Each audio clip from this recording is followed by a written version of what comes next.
Tell me more about the website, why you launched it, but also I know you have received some messages that are actually threats from people who want you to change your vote. Tell me all about this and why it might be morally wrong, even if you wanted to change your vote once the people of Michigan had decided. Sure. Well, first of all, thank you for having me. Over the last few days, my fellow Republican electors and I have received tens of thousands of emails, as well as thousands of snail mail letters urging us to vote for Hillary Clinton by liberals across the country. So what I've done is I founded the website electorsfortrump.com to encourage my fellow Republican electors to stay the course and to support Donald Trump and Michael Pence in the Electoral College. There's actually a legal fund set up for people who want to switch their vote. Yeah, but you've got the threats. I know you brought some of the threats with you. Can you read one or two? Just give us a sense of what people are saying to you in these emails and letters. Well, you know, I haven't actually received any threats per se. Oh, you've not? Okay. That was some other members of the Michigan Electoral College. But I have received hundreds of snail mail letters. Even just yesterday alone, I received over 250 letters in the mail from liberals across the country trying to sway my vote. To get you to change your vote. Clinton, trying to sway my vote, precisely. I want to be clear, though. They're not threatening you, correct? There are no threats. I have not seen any threats. However, I haven't even been able to open up all the letters. There's been so many of them. Okay.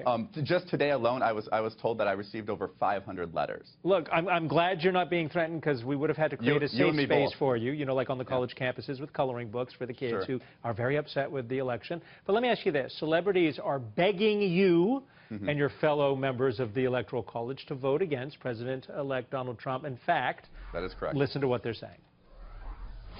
And just 36 other conscientious Republican electors can make a difference by voting your conscience on December 19th. And thereby shaping the future of our nation. I'm not asking you to vote for Hillary Clinton. I'm not asking you to vote for Hillary Clinton. I'm not asking you to vote for Hillary Clinton. As you know, the Constitution gives electors the right to vote for any eligible person. Any eligible person, no matter which party they belong to. But it should certainly be someone you consider especially competent. Especially competent to serve as President of the United States of America. That was Hot Lips Houlihan from MASH, wasn't it? I haven't seen her in ages. I got to ask you, does this sway your vote in any way?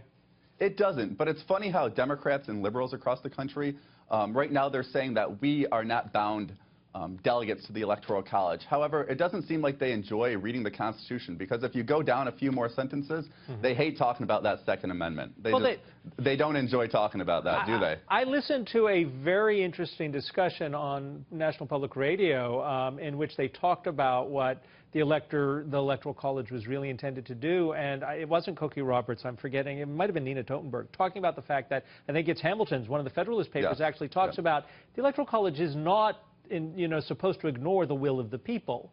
And the people of Michigan clearly have stated how they want you to vote. And from each state, there are different consequences if you don't follow the will of the people, correct? Absolutely. There are different consequences.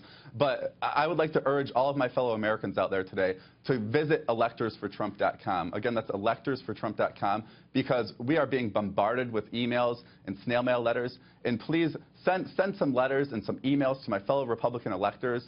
And if you can, you know, even make a financial contribution, because I'm more than prepared to get on an airplane and go visit any of my fellow Republican electors anywhere in the country if I have to. Even last weekend, I flew down to Brian, Dallas, I just got to Texas. tell you, in the last hour, our show, you know, Burger King's giving away free Whoppers for something. You've just made a plea for cash. What are you giving? I'm not looking for a free Whopper. What I am looking to do is to make sure that Republican electors throughout the country are not swayed. Stick to the will of the people in their state. Are not swayed. Like this Christopher Supron in Dallas, Texas. Yes. He's decided to switch his vote. I'm sorry, but that's a horrible thing to do. And he refused to meet me last weekend when I went to Dallas to see him. That's interesting. Unfortunately. I'm going to make a point that maybe they should bring you back on and try and get him on to discuss this. Because I would love to do that. Brian, all the best to you, and we appreciate your being here on Risk and Reward. Thank you very much, and thanks for having me.